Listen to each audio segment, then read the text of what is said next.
out of religiosity and thinking that it's okay for you to walk in ignorance of spiritual solitude. Yeah, it's okay for you to study to be quiet, but he never told you that. Because watch this here. He said man ain't supposed to be alone. You got to have some company. So guess what? They're going to bother you. Y'all ain't saying nothing. Watch this. What I've come to find out is that solitude gives birth to the original inside of us. It also brings beauty and an unfamiliar type of light to you. It gives birth to the things that are opposite. Okay, so you got to understand that there's a wilderness that you will walk in, but hear me, he wants to bring good companionship into your life. A man can be by himself only for so long, but God says, I got to bring some people into your space for you to walk into the covenant and what I'm trying to call you into. So hear me, you can cherish your solitude, but you can't stay there forever because I got to bring some people around you to help you get to where it is that you need to be. So you can think that it's cool to be in silence, but God is saying solitude sometimes will not always be your best society. Okay. All right. If you walked in that season and you was able to walk out of that, I want you to type, thank God for deliverance from that season of solitude. Type that on the screen. Here's number 3. This is something God gave me. I hope y'all ready for it. I'm about to get kicked out the club.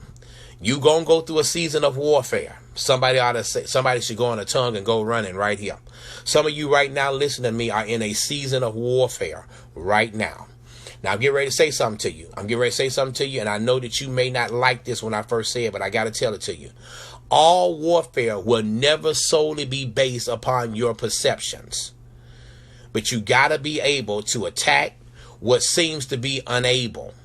When you use your forces, sometimes it will appear to be inactive. When it's near, sometimes you got to make the enemy believe that he's far away. So I want you to understand it is well that war feels terrible, but you got to grow and say, look here, I'm about to accomplish my warfare. Somebody better type on this screen, I'm about to accomplish my warfare. The enemies of your enemies are not always your friends. But hear me, they can still be useful. That's your Facebook post for tonight. Write it down. The enemies of your enemies are not always your friends, but they can still be useful. Let me say it one more again. The enemies of your enemies are not always your friends, but they can still be useful. Okay? So I want you to understand that in war, the first casualty has always been truth, because some people wants to kill the truth. All right. So as long as a person is involved in warfare, they will try to defend the attack. Then their actions will not be as sacred. They will then become mundane in a battlefield situation. Are y'all listening to me? Am I making sense to y'all tonight? Yeah. If you want to bring some peace in your life, you better learn how to accomplish your warfare. You're going to have to accomplish that warfare. You're going to have to accomplish it. Because I'm telling you, the warfare that you're dealing with right now, God says that I'm about to abolish that, but I need for you to give me a praise like you're already out of it. Y'all ain't ready. So you got to understand. You got to understand that as God is about to bring you that you got to go through this season. You got to deal with this warfare. You got to deal with it. I'm telling you right now, you got to deal with it. The real warfare of mankind is eternal struggle. But I'm telling you right now, he said, if you can suffer for my glory and I can get some glory out of your life, I promise you that you're going to come out on top. Oh, you're going to come out on top. I promise you that you are. Modern warfare, and I call it modern warfare for this X generation, was not supposed to have this much blood on it.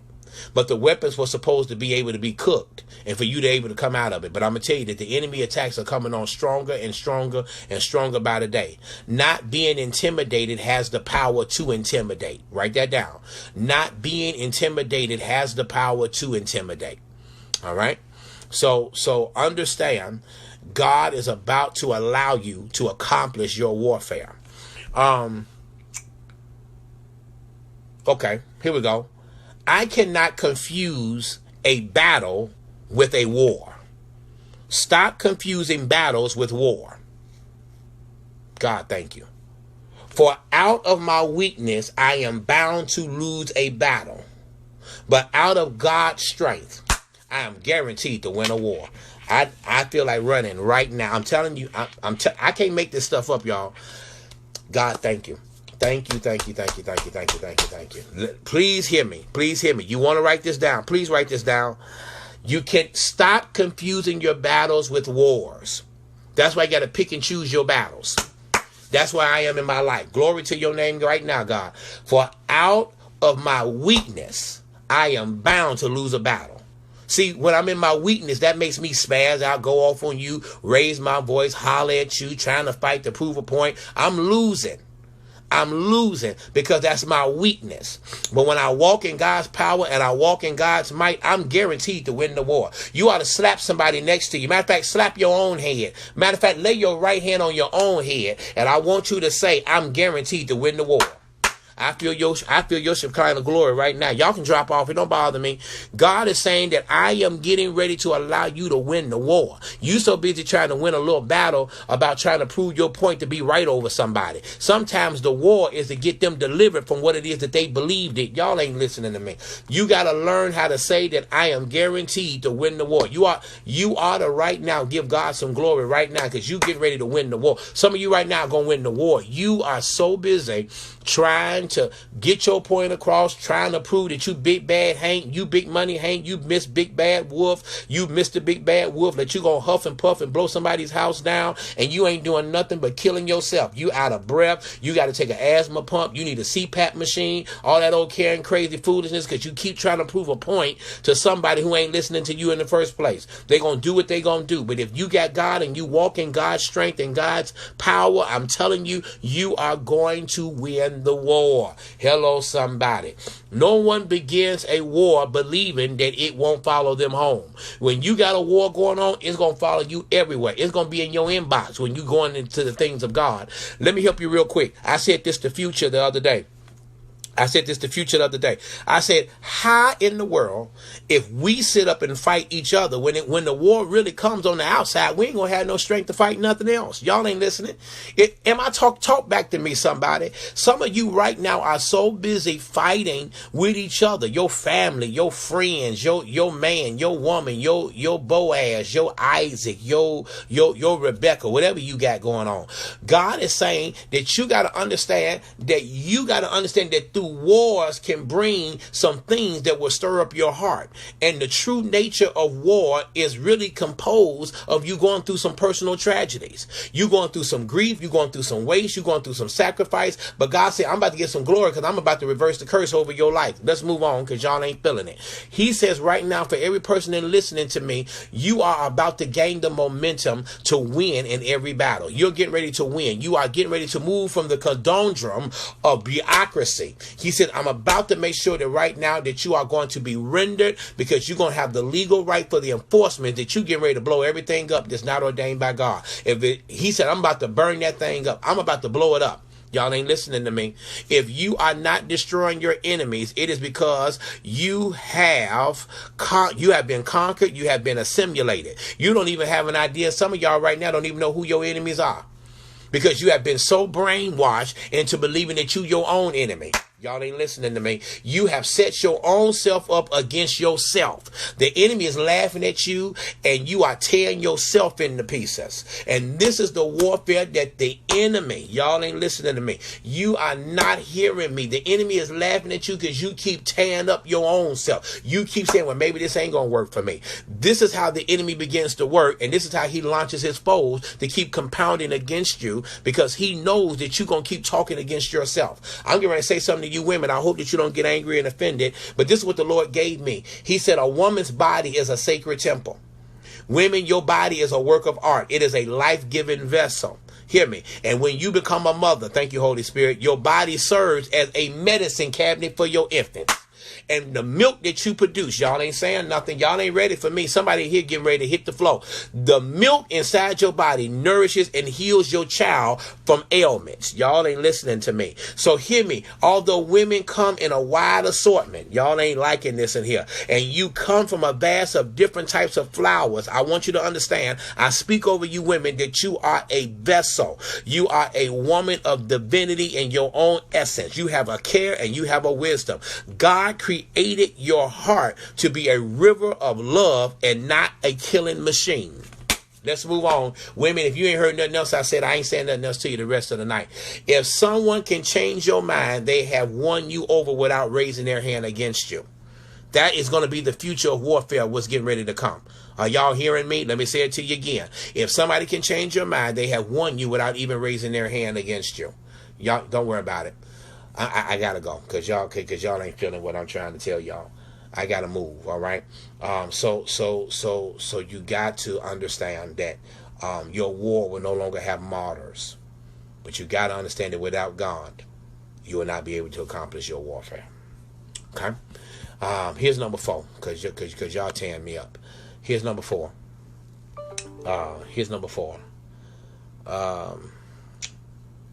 You're going to go through a season of suffering. You're going to go through a season of suffering. A season of suffering. There is no beauty in sadness. There is no honor in suffering.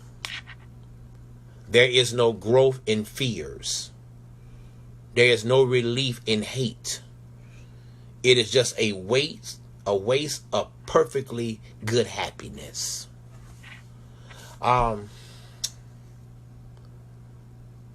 When I get a chance to look at people every day, and I come to find out that the worst pain a woman can have is when she becomes accustomed to being lonely. Because she was used to always walking alone and being considered to be different. She suffered more in her mind than she allowed herself to give her own self credit that she was walking in her freedom. And that's why sometimes men are never convinced of your reasons or even your sincerity or even your seriousness of your sufferings, except they see that you're dead. So as long as you're alive, your case is always going to be doubtful, and you have a right only to people's skepticisms. I suffer because I'm always so busy trying to prove that I'm not what other people did to them. I've suffered because I've always had to deal with people's skepticisms of me. What they about, what they on. All they just trying to get something from me. All they just trying to get up under my dress. All they just trying to get up inside my pants. All they just trying to figure out so-and-so. And this is what I found out. The reason why they're that way is because they're operating in a place of suffering. So they want to see you suffer because they're suffering. Because suffering has made them become bitter and cold and not have belief and trust that they can win again or that they can have some things again. And watch this here. Pain is a feeling. Suffering is the effects of pain that's afflicted. So if one can endure pain, one can live without suffering. If one can withstand pain, one can withstand anything. So if you learn how to control your pain, you can also learn how to control yourself. All right. So understand that you are now, some of you right now that's listening to me, the total amount of suffering that you deal with is getting ready to be reversed. All right.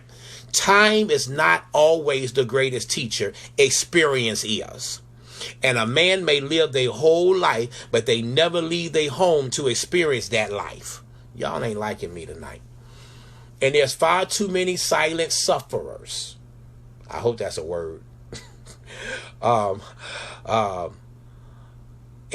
you're listening to me right now, but God is telling me to tell you, you have watched someone you love suffer. But watch this here. You're about to teach them that they about to come out of their suffering. Oh yeah, you about to do it. Let me add this to you for insult to injury. Wisdom comes through your suffering. Man, let's move on. I'm trying to help you. One of the principal functions of a friend is to suffer. And they will suffer in the punishments to say, hear me, I'm going to rock with you and ain't nobody else going to rock with you. Hello, somebody. I'm telling you. And pain is relatively objective. It really is, because it's like a physical phenomenon. Suffering is our psychological resistance to that which has happened in our lives. So watch this here. Y'all have went through some events in your life that has created some type of physical pain, but they do not in themselves create the suffering. Resistance creates the suffering. That's why you got to take all these pills for your stress, because stress happens when your mind resists what is. Hello. The only problem in your life is your mind's resistance